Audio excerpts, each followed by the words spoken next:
statewide spaces. Oh, thank you, Crystal. Um, I get to support statewide spaces like this. So happy to be here, happy to facilitate. And I think where we're going to start, let's see, Crystal, do you want to unshare your screen? And we will, let me take a look at our participants here. If you all wouldn't mind, we would love to have you join join the chat with your name, pronouns, organization, and your role. We also have interpreters as well on the call, both Spanish and English here. And we're happy to have you all. So let me go ahead real quick and switch my view.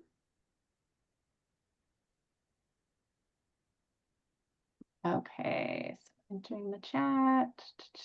So today what we will have is we're going to have director's office updates, a little bit of updated information about the ODHS transformation project, and then letting you all know about our federal response webinars coming up in July and September that we would love, they're specific for partners, we'd love for you all to attend.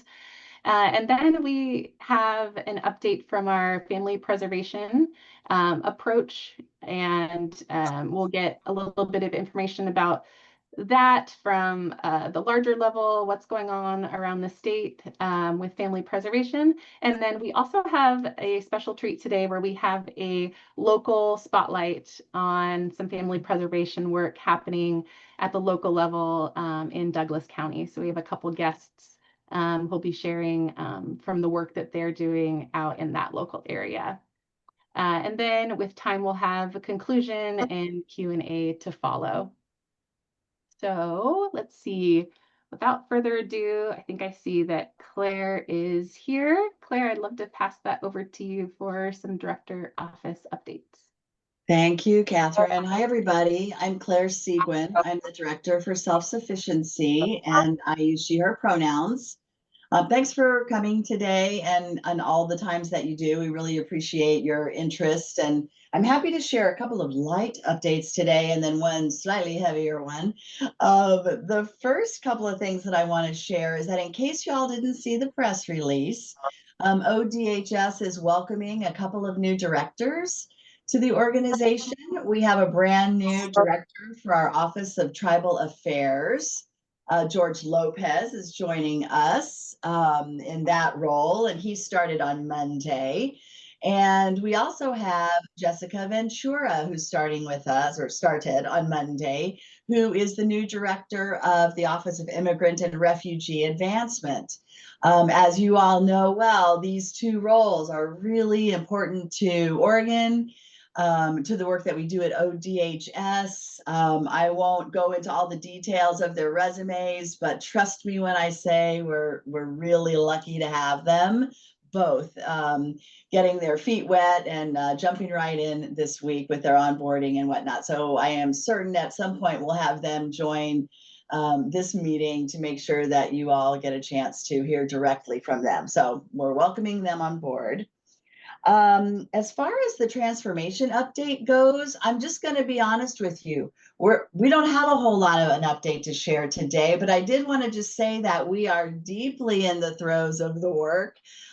Many of us have hours of meetings a week trying to talk through all of the feedback that we've gotten from all sorts of sources. We've been having some special meetings with our tribal partners, and we're really just still in the feedback gathering stage, because next week, some of the very, very high level preliminary recommendations are going to be shared with some of the work teams so that we can start, beginning to maybe shine the light on some of the best ideas that we want to spend some more time talking with folks about. So lots of work happening, but not a whole lot to share at this point. My guess is by next meeting, we'll probably have some good updates. And there may even be some other meeting opportunities for some presentations, if you will, to you all from the team too, that'll be separate and set up by the agency.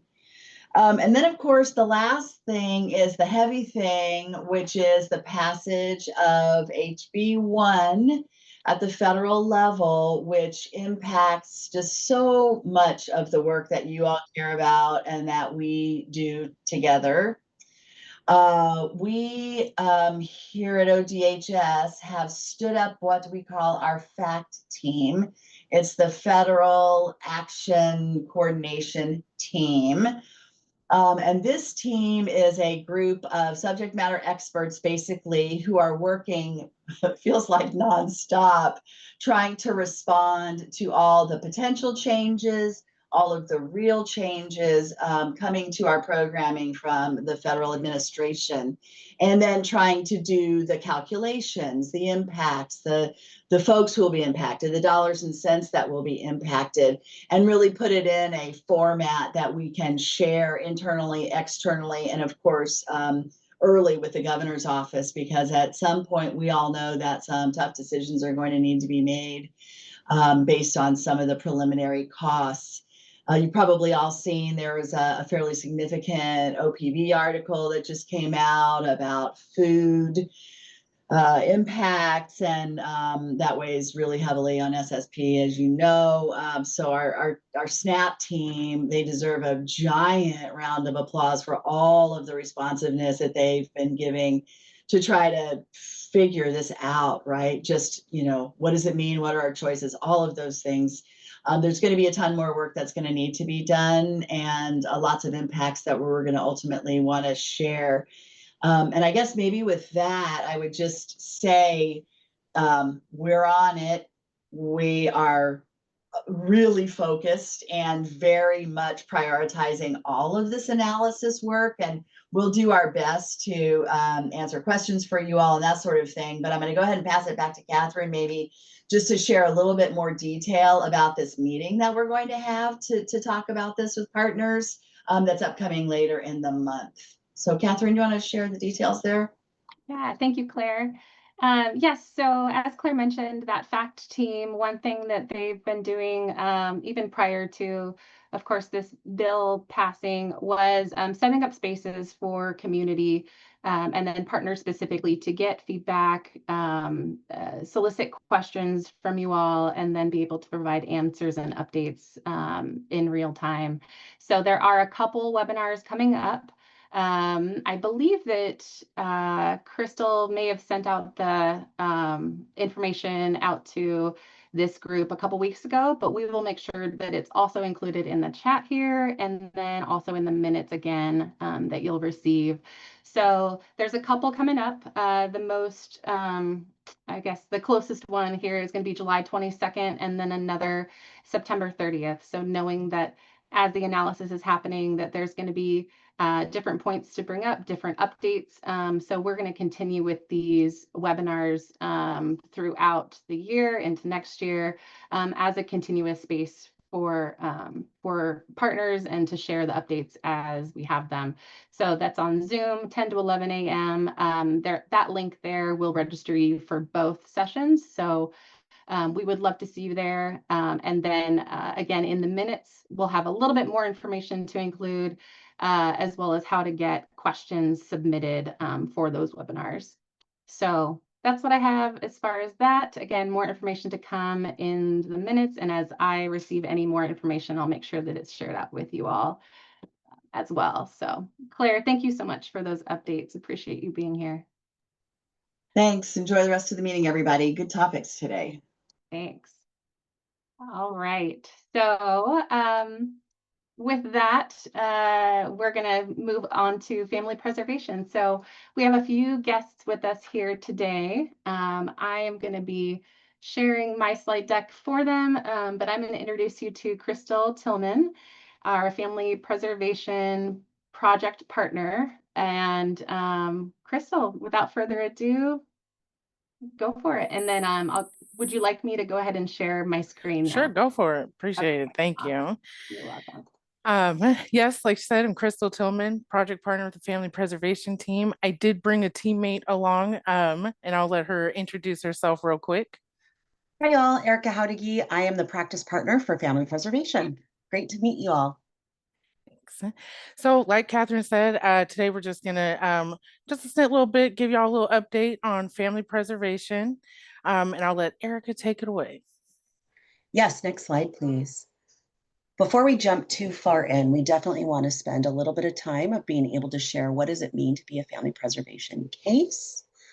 So what are we actually talking about? So as we're looking at this beautiful rainbow, if you look to the green section over here, this is what we have currently in self-sufficiency, where we're supporting families with universal supports, financial supports, really focused in on like the different programs that a family can sign up to really stabilize their family. Then when you look all the way to the far right side, the blue section, you can see our traditional child welfare cases. Those are the ones that are traditional foster care, working with resource parents, and even sometimes the adoption side. And what we're really talking about in family preservation is that middle purple section where a call comes in. We have a threat potentially with a family. We have to really think about, and we can keep the children in home by mitigating a safety risk. Those are the families that we're talking about when we're speaking about family preservation. Those kids do not enter the foster care system via resource families. Instead, those families are able to stay in home with their parents. And during that time, we attach a family preservation family coach that really supports the family no matter what the benefits are. And those are really the cases we're talking about in family preservation. And as you can see at the bottom of this visual, we're really talking about those unique supports that we do in family preservation. So self-sufficiency, child welfare together, co-case managing. We do an increased amount of face-to-face contact through child welfare and doing scheduled home visits with the family to really support those overall connections for families. Actively engaging our community members, really thinking about how do we. And then when we look on the other far right side, it's really those case specific. How do we start to support through contracts and services? We do connections for caseworkers and family coaches, and how we do this work, and leadership supports, those that really need to manage direct work for state. Next slide, please. Go ahead, Crystal. Thank you. And so in doing this, we values-based relationships, y'all. We in Family Prayers, we really focus on building relationships with families and communities, focusing on 4 core values: strength-based, trauma-informed, culturally responsive, and family-driven, youth-guided.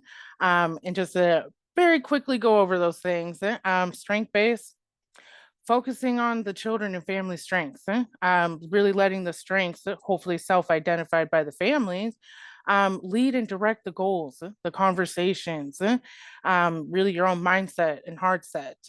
An example of this is, which I'm sure we all have heard time and time again, maybe have been guilty of it ourselves, of, shifting even how we're talking about folks, so it's like getting away from, oh, so-and-so is real dependent on the system, to, so-and-so is real resourceful and a damn good self-advocate. Trauma-informed. Trauma-informed approach to care is based on an understanding of the experience and implications of trauma for individuals, families, and communities. It's really an important skill for fostering resilience and rebuilding relationships with families that have experienced trauma, specifically systems trauma. An example of this would be, again, instead of just okay, I'm gonna send you this document via email. No, taking a second to pause and ask the individual how they would like you to communicate with them. Culturally responsive, creating interactions, connections, and environments in which culture and identities are valued as assets and valuable resources. This is, again, an example of this, getting away from the, say a parent is coming to you saying, I need financial assistance with hair care products. Getting away from the, okay, here's the standard $50 that we give to everyone for that kind of payment, and really shifting to, what do you need to cover that cost? Family-driven, youth-guided, it's the person-centered approach, focusing services on the needs of the individuals and family, ensuring people's preferences, needs, and values guide the decisions, providing services that are respectful and responsive, to families that we serve. It's, really listening to families as the expert, and not telling the family what's most important for them or what they need to do. Um, I bring this up because we spend a lot of time training on values-based relationships, and really spend a lot of very intentional time with sites, really honing in on those core values and how we all operate within those. Next slide, please. Okay, where we been, where we going? Okay. As you can see in this really pretty map, these are our demonstration sites. The ones that you see listed in cohort 1, they have been in demonstration now for about 3 years. The sites listed in cohort 2 have been in demonstration for about 1.5 years now. And then our newest cohort 3, they are in the onboarding stage right now and have not yet launched. And Erica will actually go into explaining a little bit of what onboarding looks like. And next slide, please. Now, apologize ahead. This is the tiniest print ever. And we want to be able to share with you all when we talk about launching and not launching yet, what does that intentionality look like? So a site doesn't just become a site. We're really thinking about all the steps that folks will need to be able to train up and be ready to support families with this intentional approach. So as you can see, or maybe not see, the top starts with what does family preservation bring to the sites? What are the things that we'll provide to support the sites really being able to launch?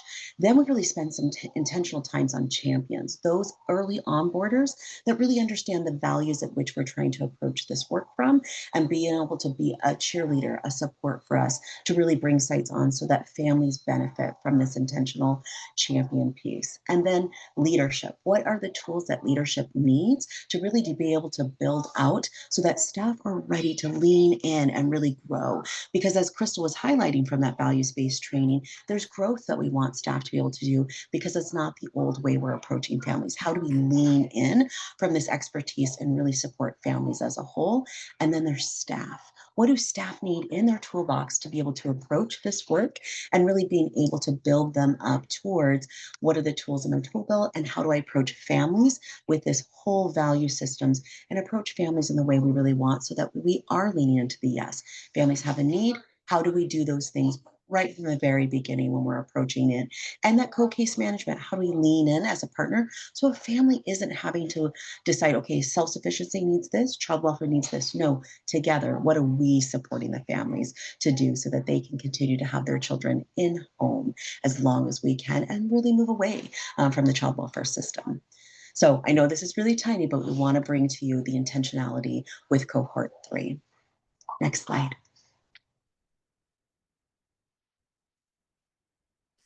All right, that's what we got for y'all. You guys will get a copy of the slide deck, so I wanted to include it. These are both links to our internal website, which is accessed by ODHS staff, as well as the external website that you can access as a partner or community member. Please know that the external site is still a work in progress, so have a little patience with that, but I wanted y'all to have that. Thank y'all. Awesome. Wonderful. Thank you so much, Crystal and Erica. I thought that was a very well articulated way to explain and show the wonderful work that's happening in family preservation across the state. And we do have a couple special guests. I feel like I need to give a bit of a caveat prior to introducing them, or as I'm introducing them.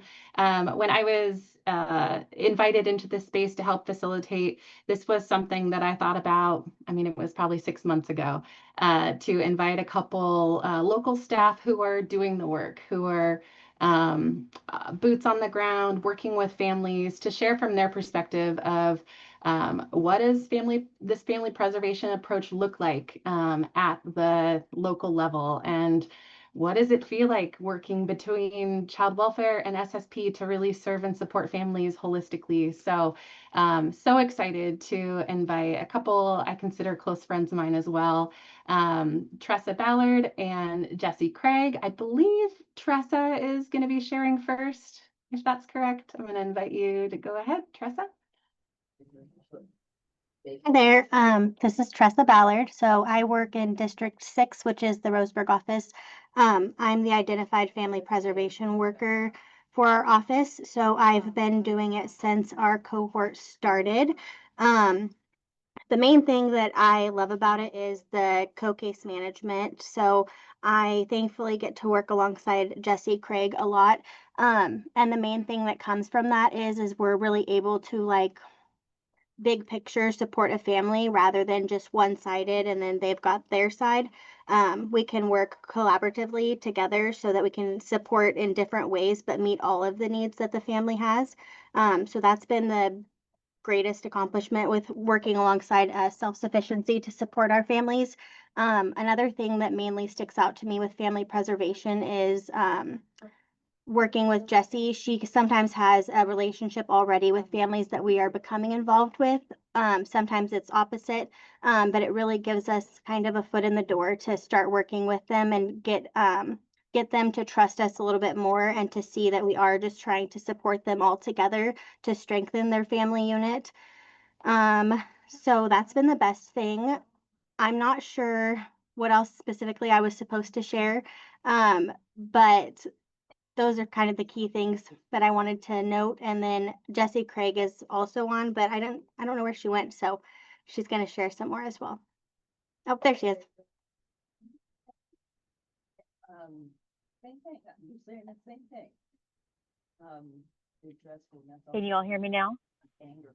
Okay, Yeah. perfect. Hi, I'm Jessie Craig. I am a family coach with ODHS. I have been here for about 3 years in family coach world, but about 2 years with the family preservation. With TANF families, there's a certain level of engagement that's expected, but with family preservation, it's really an amplified level of engagement. How I do that is really by attending as many meetings as I can with these families. I go to all of their court dates. I attend all of their meetings with any kind of like child welfare meetings that they may have. But a lot of times when they are involved with child welfare, that can be really scary for the families. And so my role is to really deeply support these families on a human level, let them know that I'm there to support them, to help them, through this process, to make sure that they are heard and that they feel heard. Tressa and I have shared several cases together and had a lot of success with that. And that the co-case management piece is the biggest piece, I would say, that makes the families feel the best about how, what we're doing.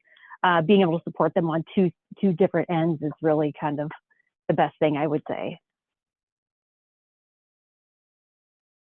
Wonderful. Thank you so much. And I really appreciate just being able to spotlight what it looks like, what it feels like out in the local offices.